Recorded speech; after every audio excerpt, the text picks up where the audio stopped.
ఎఫెసీ పత్రిక 6వ అధ్యాయము 8వ వచనాన్ని మనం చదువుతున్నాం. దాసుడైనను స్వతంత్రుడైనను మీలో ప్రతివాడును ఏ సత్కార్యము చేయునో దాని ఫలము ప్రభు వలన పొందునని మీరెరుగుదురు. ఈరోజు ప్రియ స్నేహితులారా, మన వాక్య అంశము ఏంటంటే ప్రభువు ఇచ్చేటువంటి ప్రతిఫలం. ప్రభువు మనందరికి కూడా ప్రతిఫలం దయచేస్తాడు. అయితే మన ప్రతిఫలం అనేది మనం చేసేటువంటి మంచి పనుల మీద, సత్కార్యాల పైన ఆధారపడి ఉన్నది. చూడండి, మరి దేవుడు ఎవరికి కూడా రుణస్థుడు కాదు. ఒక రోజున దేవుడు మనం చేసిన కార్యాలను బట్టి మనకు ప్రతిఫలం ఇస్తాడు. ప్రియమైన స్నేహితులారా, చాలా సార్లు మన జీవితంలో ఏమనుకుంటామంటే, ఏ పని చేసినా ఇది ఎవరు గమనించట్లేదులే అనుకుంటాం. కొన్నిసార్లు ఒకవేళ తప్పు చేసినా నిన్ను అడిగేవాళ్ళు ఎవరున్నారులే అనుకుంటాం. లేకపోతే మంచి చేయాలని ఉన్నా ఇది చేస్తే నన్ను ఎవరు మెచ్చుకుంటారు, నన్ను మెచ్చుకునే వాళ్ళు ఎవరు లేరు కదా, నన్ను మెచ్చుకునే వాళ్ళు లేనప్పుడు నేను ఎందుకు మంచి చేయాలి అని చేయవలసిన మంచిని చేయకుండా ఆగిపోతా ఉంటాం. కానీ ప్రియ స్నేహితులారా, వాక్యం సెలవిస్తుంది, ఈ లోకంలో నువ్వు చేసే ప్రతి క్రియ దేవుడు గమనిస్తుంటున్నాడు. మనుషులు గుర్తించినా గుర్తించకపోయినా మంచి చేయాలని దేవుని యొక్క వాక్యం సెలవిస్తూ ఉంటుంది. దేవుని యొక్క వాక్యం ఏం చెప్తుందంటే, మంచి చెట్టు తన మంచి ఫలాల చేత గుర్తించబడుతుంది, పనికిమాలిన చెట్టు కాని ఫలాలని ఫలిస్తుంది. రక్షణ పొందినటువంటి మనమందరం కూడా, విశ్వాసులమైనటువంటి మనమందరం కూడా మంచి పనులు చేయాలని దేవుడు ఆశిస్తుంటున్నాడు.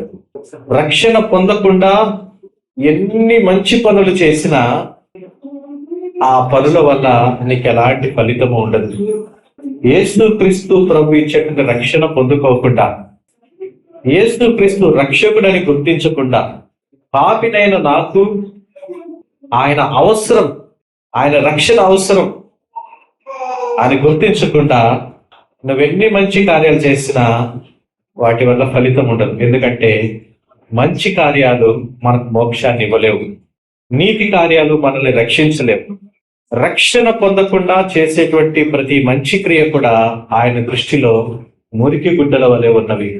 కానీ ప్రశ్న, రక్షణ పొందిన తర్వాత మనమందరము మంచి కార్యాలు చేయాలని, మంచి ఫలాలు ఫలించాలని దేవుడు ఆశిస్తుంటున్నాడు. కాబట్టి మనమందరం కూడా జ్ఞాపకం ఉంచుకోవాల్సిన విషయం ఏంటంటే, ఈ లోకంలో చేసే ప్రతీది కూడా దేవుడు చూస్తుంటున్నాడు. ఆయన ఒక విధంగా చెప్పాలి అంటే, పరలోకంలో గ్రంథాలలో మన యొక్క క్రియలన్నీ కూడా రాయబడుతుంటున్నాయి. మనం ఈ లోకంలో మరణించిన తర్వాత మన వెంట వచ్చేవి రెండే, మన క్రియలు మన వెంట వస్తాయి, మన సాక్ష్యము మన వెంట వస్తుంది. ఇంకా ఏది కూడా మనకు రాదు. కాబట్టి మన క్రియలు ఎలా ఉండాలి ఈ లోకములో అని ఆలోచన చేస్తే, ఎఫెసీ పత్రిక 6వ అధ్యాయం 8వ వచనములో, దాసుడైనను స్వతంత్రుడైనను మీలో ప్రతివాడును ఏ సత్కార్యము చేయనో దాని ఫలము ప్రభు వలన పొందునని మీరు ఎరుగుదురు. ఏ సత్కార్యం చేసినా కూడా ఫలము ప్రభు వలన మనం పొందుకుంటాం.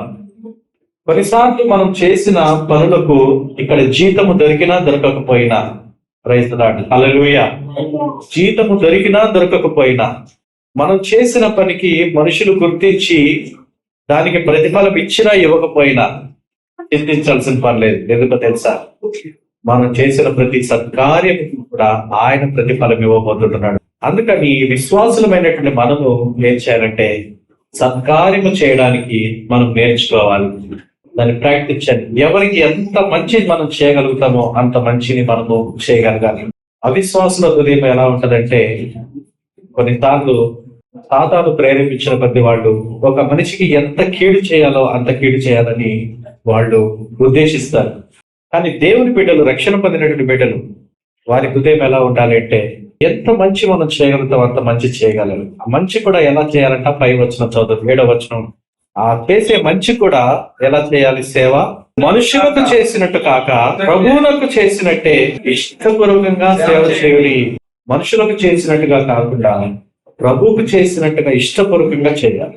ఒక మనిషికి ఏదైనా సేవ చేస్తున్నప్పుడు, పరిచయం చేస్తున్నప్పుడు ఏమనుకోవాలంటే నేను ఇతనికి చేయట్లేదు, నేను ఈమెకి చేయట్లేదు, ఈ వ్యక్తికి చేయట్లేదు, నేను చేస్తున్నది ప్రభుకి చేస్తున్నా. ఏమండి, వంట చేసి పెట్టేటప్పుడు కూడా ఎట్లా పెట్టాలంటే, ఒకవేళ ప్రభువే నీ దగ్గరికి గెస్ట్ గా వస్తే నువ్వెంత శ్రద్ధగా వండుతావో మనుషులకు కూడా అలా వండి పెట్టగలగాలి. వంట విషయమే కాదు, ఏ పరిచర్య అయినా సరే ప్రభు అన్నాడు మనుషులకు చేసినట్టు కాకుండా ఎవరికైనా చేసినప్పుడు వీళ్ళకి ఎందుకు చేయాలి, ఈమెకి ఎందుకు చేయాలి అనుకోవద్దండి. నువ్వు వాళ్ళలో మనిషిని చూడకు, యేసయ్యను చూడు. గొర్రె మేకల తీర్పు దగ్గర మత్తయి సువార్త 25లో కూడా ప్రభు అంటాడు, నేను ఆకలి కొట్టిని నాకు ఆహారం ఇచ్చింది, దప్పి కొట్టిని నాకు దానం ఇచ్చింది, వస్త్రహీనుడినై ఉంటిని నాకు వస్త్రం ఇచ్చింది, ఇదిగో మరి చెరసాలలో ఉండి నన్ను చూడవచ్చింది, రోగినై ఉండి నన్ను పరామర్శించవచ్చుదంటే కుడి పక్కన ఉన్నట్టు నీతి మంతులు అంటారంట, ప్రభా ఇవన్నీ నీకెప్పుడు చేసాం ప్రభా, మేము నువ్వెప్పుడు ఆకలి కొన్నావు, మేము నీకెప్పుడు భోజనం పెట్టావట ప్రభు అంటున్నాడట. నా నామంను ఆశ్రయించినటువంటి సహోదరులు ఒకరికి చేశారు కాబట్టి నాకు చేసినట్టే. అర్థమవుతుందా ప్రేక్షకులారా? ఎవరికైనా సేవ చేస్తే ఆ మనిషి బలహీనతలు మీరు చూడకండి, ఆ మనిషి యొక్క హెచ్చు తగ్గులు మీరు చూడకండి. నేను నా ప్రభువుకి చేస్తున్నాను అన్న ఉద్దేశంతో చేయండి, ఇష్టపూర్వకంగా చేయండి. దానికి ప్రభు ఏం చేస్తాడంటే ప్రతిఫలం ఇవ్వబోతున్నాడు. ప్రైజ్ లార్డ్, హల్లెలూయా. ఆయన గొప్ప ప్రతిఫలం ఇచ్చేటువంటి వాడండి. చదువుదాం కొలస్సీలకు రాసిన పత్రిక 3వ అధ్యాయము 23-24. ప్రభు వలన స్వాస్థ్యమును ప్రతిఫలముగా పొందుదుమను ఎరుగుదుము కనుక మీరు ఏమి చేసినను అది మనుష్యుల నిమిత్తము కాగా ప్రభు నిమిత్తమని మనస్ఫూర్తిగా చేయుడి. మీరు ప్రభు అయిన క్రీస్తుకు దాసులై ఉన్నారు. అన్యాయం చేసిన వానికి తాను చేసిన అన్యాయం కొలది మనలో లభించును, పక్షపాతం ఉండదు. ఈ లోకంలో మనం ఏది విత్తుకోవాలంటే మంచిని విత్తుకోవాలి. ప్రేక్షకులారా, పక్షపాతం ఉండదు. గలతీ పత్రికలో రాయబడింది, మనుషుడు ఏమి విత్తునో ఆ పంటనే. శరీర క్రియలు మనం విత్తుకుంటే శరీర పంటకి వస్తాం, ఆత్మీయంగా విత్తుకుంటే ఆత్మ పంట మనకు వస్తాం, మంచిని విత్తుకుంటే మంచిని కోస్తాం. చూడండి 23వ వచనము స్పష్టంగా ఉంది, ప్రభు వలన స్వాస్థ్యమును ప్రతిఫలముగా పొందుదుము. దీన్ని బట్టి మనకి ప్రభు మనకు స్వాస్థ్యమును ప్రతిఫలముగా ఇస్తాడు. ఏది చేసినా కూడా ఒక ప్రతిఫలము, తీర్పు అనేది ఆయన ఇస్తాడండి. స్వాస్థ్యమును ప్రతిఫలముగా పొందుదమని ఎరుగుదురు కనుక మీరేమి చేసినను అది మనుషుల నిమిత్తము కాక ప్రభు నిమిత్తమని మనస్ఫూర్తిగా చేయండి. దేవుడికి ఏది ఇచ్చినా కూడా శ్రేష్టమైంది ఇవ్వడం, మనుషులకి ఏది ఇచ్చినా కూడా శ్రేష్టమైంది ఇవ్వడం.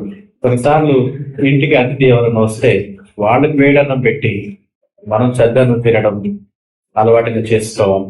చూడండి ప్రేక్షకులారా, మెదక్ చర్చి కట్టినటువంటి దైవజనుడు, ఆయన విదేశీయుడు. ఆయన ఏం చేశారంటే, నా ప్రభు కొరకు నేను శ్రేష్టమైనది కట్టాలి మందిరం అని చెప్పి ఆయన ఎక్కడెక్కడి నుంచో ఒక్కొక్క రాయి ఒక్కొక్క దేశం నుంచి తెప్పించాడంట. కింద పరిచిన రాళ్ళు ఒక దేశం నుంచి వచ్చాయి, గోడలు కట్టిన రాళ్ళు ఒక దేశం నుంచి వచ్చాయి, ఆ అద్దాలు ఆ డిజైన్ అదొక దేశం నుంచి చెక్కించుకొచ్చాడు. ఆ రోజుల్లో సికింద్రాబాద్ రైల్వే స్టేషన్ వరకే ట్రైన్ లో మెటీరియల్ తీసుకురాగలిగే పరిస్థితి. ఇక అక్కడి నుంచి ఎడ్ల బండి మెదక్ వరకు కూడా ఇంచుమించు 90-100 కిలోమీటర్లు అన్ని మోసుకెళ్ళి నా ప్రభుకి నేను శ్రేష్టమైన, దేశంలో అతి శ్రేష్టమైన రాళ్ళు ఎక్కడున్నాయో అవి నా దేవుడికి ఉండాలి అని చెప్పి ఎక్కడి నుంచో తెప్పించి ఆ యొక్క గుడి కట్టించాడు.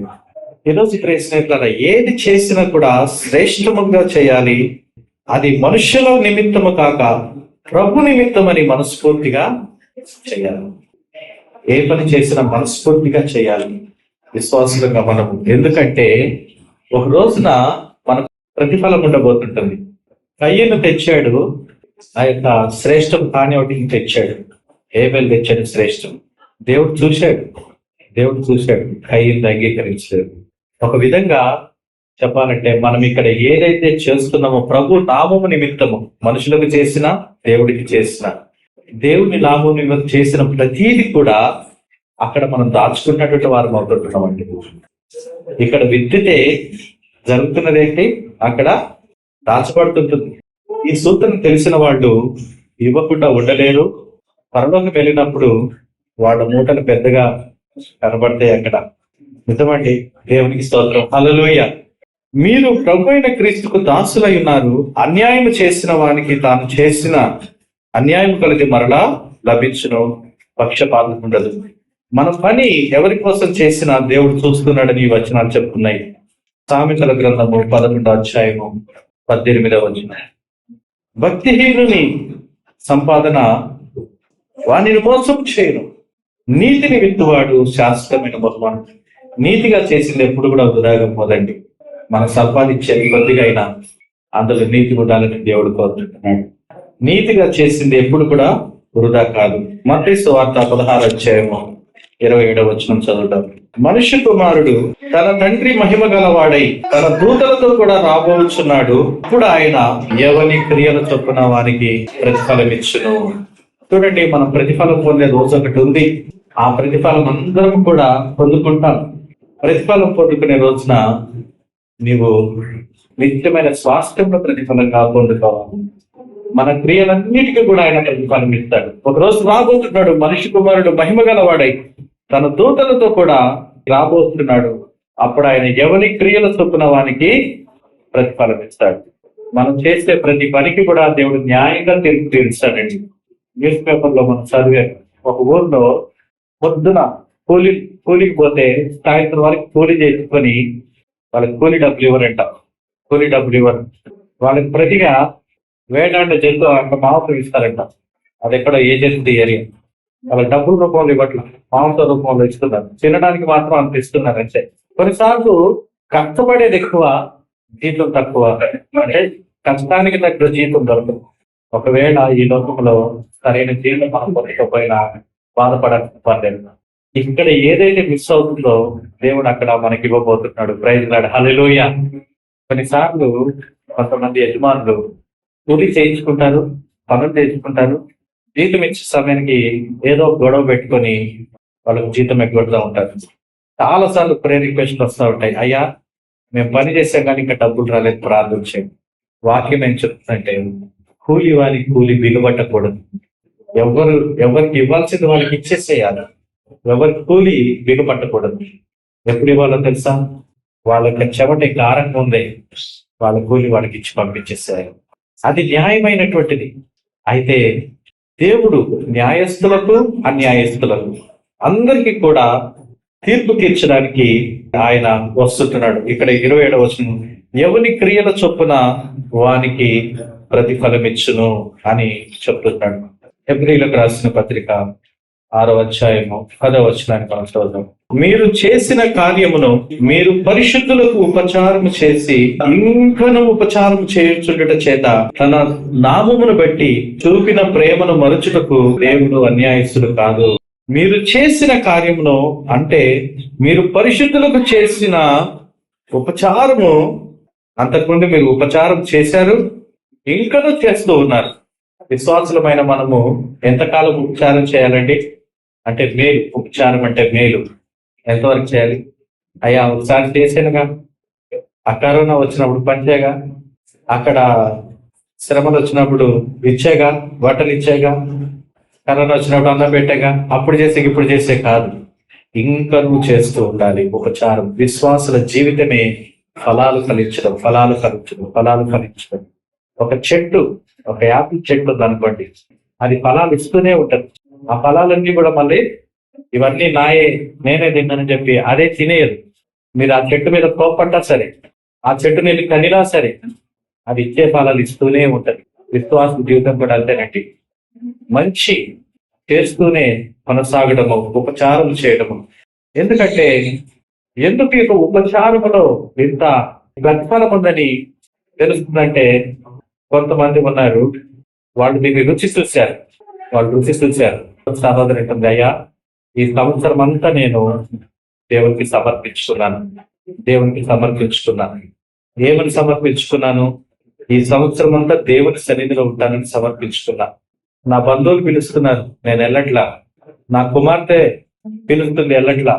నా కొడుకు పిలుస్తున్నాడు, వెళ్ళట్లేదు. చెప్పాను, ఈ సంవత్సరం అంతా నేను దేవుని సన్నిధిలో ఉంటానని తీర్మానించుకున్నాను. నన్ను ఎవరు ఎక్కడికి పిలవకండి. ఎక్కడికి పిలిచినా ఒక రోజు వస్తాను, ఉంటాను, వచ్చేస్తాను. కానీ ఈ సంవత్సరం అంతా నా దేవుని సన్నిధిలో నేను ప్రార్థన చేయాలి, ఉంటాను. అది ఆమె తీర్మానం. నాకు తెలియదు. దేవుడు నన్ను వాడుకోవాలని అనుకుంటున్నాను, సమర్పించుకున్నాను. చివరికి బాత్రూమ్ కడిగే పరిచయం ఇచ్చిన నేను చేస్తానయ్యా అని చెప్పాను. చాలా ఆశ్చర్యం అనిపించింది. అంటే ఒక వ్యక్తి సమర్పించుకుంటే ఇంతగా సమర్పించుకుంటారు. చూడండి ప్రియ స్నేహితులారా, నేను చెప్పాను, అమ్మా నీ హృదయాన్ని దేవుడు చూస్తున్నాడు, నీ విశ్వాసం దేవుడు చూస్తున్నాడు. దేవుని చిత్తం అయితే నేను ఊడ్చే పరిచర్యలనే కాదు, నీకు వాక్యం చెప్పే పరిచర్యలు కూడా దేవుడు నేను వాడుకుంటాడమ్మని చెప్పాను. ప్రైజ్ లార్డ్, హల్లెలూయా. చూడండి ప్రియ స్నేహితులారా, విశ్వాసి జీవితము ఉపచారము చేయడము. ఇక్కడ విశ్వాసులు మీరు పరిశుద్ధులకు ఉపచారము చేసి ఇంకను ఉపచారం చేయుచుండుట చేత తన నామమును బట్టి చూపిన ప్రేమను మరచుటకు దేవుడు అన్యాయస్తుడు కాదు. ఏం చేస్తాడు మరి దేవుడు? ఇవన్నీ చూసిన దేవుడు మనకు ప్రతిఫలం ఇస్తాడు. మన సేవను మనుషులు మర్చినా కూడా దేవుడు మర్చిపోడు. మనుషుల నుంచి మనకు రావాల్సింది ఒకవేళ ఎక్కడైనా మిగిలిపోయినా కూడా దేవుడు దాన్ని మనకి ఇస్తాడు. కాబట్టి ఈరోజు పరిశుద్ధులముగా ఎదుగుతున్న మనము, దేవుని సంఘముగా ఎదుగుతున్నటువంటి మనము మేలు చేయడము మనం మానకూడదని దేవుడు మనతో మాట్లాడుతూ వస్తుంటున్నాడు.